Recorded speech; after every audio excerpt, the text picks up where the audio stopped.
مکڑی اور چھپکلی مارنے کا حکم۔ اویس مختار امریکہ سے پوچھتے ہیں، یہاں گھروں میں مکڑیاں بہت ہوتی ہیں جو جگہ جگہ جالے بنا لیتی ہیں، کیا گھر کو صاف رکھنے کے لیے مکڑیوں کو مارا جا سکتا ہے؟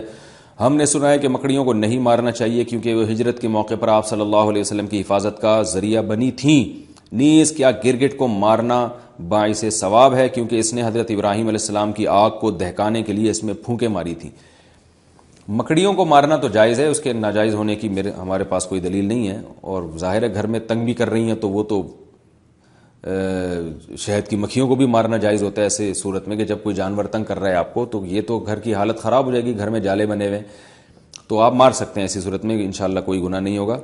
رہا یہ مسئلہ کہ گرگٹ کو مارنا، تو صحیح مسلم کی حدیث ہے کہ آپ صلی اللہ علیہ وسلم نے فرمایا کہ چھپکلی کے بارے میں کہ جب آگ جلائی جا رہی تھی ابراہیم علیہ الصلوۃ والسلام کی تو چھپکلی اس میں پھونک مار رہی تھی اور اس آگ کو بھڑکانے کی کوشش کر رہی تھی۔ اس حدیث کا مطلب کیا ہے؟ علماء نے لکھا ہے کہ یہ صرف یہ بتانے کے لیے ہے کہ چھپکلی اور اس جنس کے جتنے جانور ہیں جس میں گرگٹ بھی آتا ہے، یہ جو جنس کے جانور ہیں نا، ان میں انسان دشمنی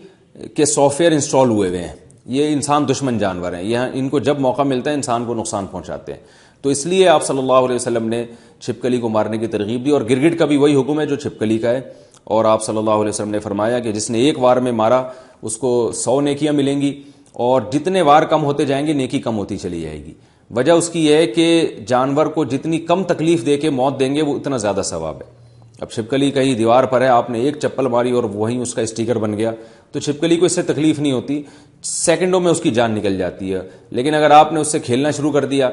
پہلے اس کی دم کاٹی، اس کا آدھا گھنٹہ آپ نے دم کا تماشا دیکھا جیسے بچے کرتے ہیں چھپکلی اور گرگٹ کے ساتھ، پھر اس کو رسی میں گھما گھما کے مار رہے ہوتے ہیں، تو اس سے آپ کی نیکیاں کم ہوتی چلی جائیں گی، بلکہ جانور پہ ظلم کا گناہ بھی ہو سکتا ہے۔ تو اس لیے جانور کو مارنا چاہیے، ان جانوروں کو جو انسان کے لیے نقصان دیں، مگر مارنے کا وہ طریقہ اختیار کیا جائے جس میں جانور کو تکلیف کم سے کم ہو۔